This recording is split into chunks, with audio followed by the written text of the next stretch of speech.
Not every woman gets the same version of a man. Just because you got the nastiest version of him don't mean that everybody after you gets that same version. You be like, oh, I'm waiting for her to go through the same thing. Watch, you think he's going to change? No. What you got to understand is that men act accordingly.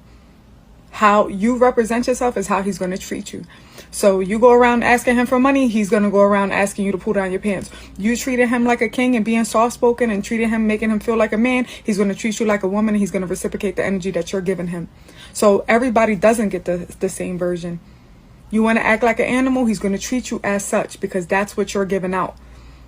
So stop thinking that everybody's the same. It's a rare case when a man is just a piece of shit. A man, not a little boy, and not a grown man with a little man mindset. Grown men act accordingly. So if you're getting a piece of shit version of a man, then you need to evaluate yourself and what you're bringing to the table. Because some of y'all just act like men and y'all don't know how to act in your feminine energy.